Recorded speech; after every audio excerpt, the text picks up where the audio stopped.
بسم اللہ الرحمن الرحیم۔ معزز محترم ناظرین کرام، تجارت کی بات ہو رہی تھی کہ بہترین تجارت، نفع بخش تجارت، اور ایسی تجارت جو کبھی برباد نہ ہو، یعنی عربی کے اندر اگر اس کا مضمون رکھا جائے تو ہم یوں کہہ سکتے ہیں کہ تجارت لن تبور۔ قرآن شریف میں بھی اللہ رب العزت نے ان اعمال کو ذکر کیا ہے، یا اللہ رب العزت نے اہل ایمان کی صفات بیان کرتے ہوئے فرمایا ہے کہ وہ نیکیاں، وہ نیک اعمال کہ جو ان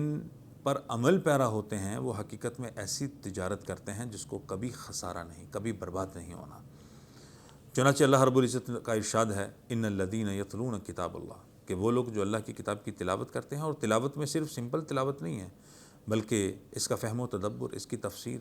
اس پہ عمل پیرا ہونا، اپنی نظر، اپنی فکر کو اس کے مطابق کرنا، اپنے عقیدے منہج کو اس کے مطابق کرنا، کتاب اللہ کے مطابق۔ فرمایا کہ وہ لوگ جو اللہ کی کتاب کی تلاوت کرتے ہیں،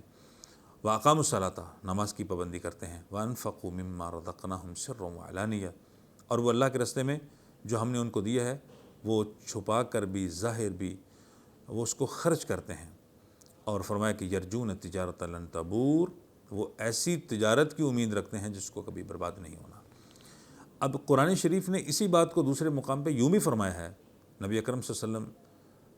دوسرے مقام پہ اللہ رب العزت نے یوں بھی فرمایا ہے کہ یا ایھا الذین آمنوا، اے ایمان والو، هل ادلکم علی تجارۃ تنجیکم من عذاب علیم، کیا ایمان والو کہ میں تم کو ایسی تجارت نہ بتاؤں کہ جو عذاب علیم سے نجات کا باعث ہے۔ ایمان باللہ ہے، ایمان بالرسول ہے، اللہ کے راستے میں خرچ کرنا ہے، جہاد فی سبیل اللہ ہے، مال اور جان سے اللہ کے راستے میں جہاد کرنا ہے۔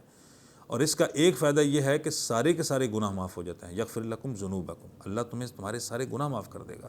اور دوسرا فائدہ یہ ہے کہ وَيُدْخِلْكُمْ جَنَّاتٍ تَجْرِی مِن تَحْتِهَا الْأَنْہَارُ وَمَسَاکِنَ طَیِّبَةً، کہ اللہ رب العزت تمہیں جنتوں میں داخل فرما دے گا، ایسے محلات عطا کرے گا جو پاکیزہ ہوں گے۔ اور اس کا یہ تو آخرت میں فائدہ ہو گیا، دنیا میں اس کا فائدہ یہ ہے کہ فرمایا کہ وَأُخْرَىٰ تُحِبُّونَهَا نَصْرٌ مِّنَ اللَّهِ وَفَتْحٌ قَرِیب، اللہ رب العزت تمہیں دنیا کے اندر اپنی نصرت بھی عطا کرے گا، مدد بھی عطا کرے گا، اور اس کے ساتھ اللہ رب العزت تمہیں فتح، غلبہ، اور اللہ رب العزت تمہیں بلندی اور ترقی بھی نصیب کرے گا۔ اب گویا کہ نیکیوں کی تجارت کے جو کبھی نہ برباد ہونے والی ہیں، ایک فائدہ، ایک انعام، بلکہ کئی انعام دنیا میں بھی ہیں، آخرت میں بھی ہے۔ لہٰذا دین اور دنیا کی ساری کامیابیوں پر مشتمل جو تجارت ہے، جس کو کبھی برباد نہیں ہونا، وہ آخرت کی تجارت ہے، وہ نیک اعمال کی تجارت ہے، وہ قرآن مجید کو پڑھنے، اس پر عمل پیرا ہونے کی تجارت ہے، ایمان باللہ، ایمان بالرسول، جہاد فی سبیل اللہ کی تجارت ہے۔ اللہ رب العزت ہم سب کو وہ فکر نصیب فرمائے جو قرآن مجید نے ہمیں دی ہے، وہ فکر نصیب فرمائے جو ہمیں اسلام نے عطا کی ہے۔ اللہ ہمیں اس پر عمل پیرا ہونے کی توفیق دے، آمین یا رب العالمین۔ زندگی شعور سے، الحکمہ انٹرنیشنل۔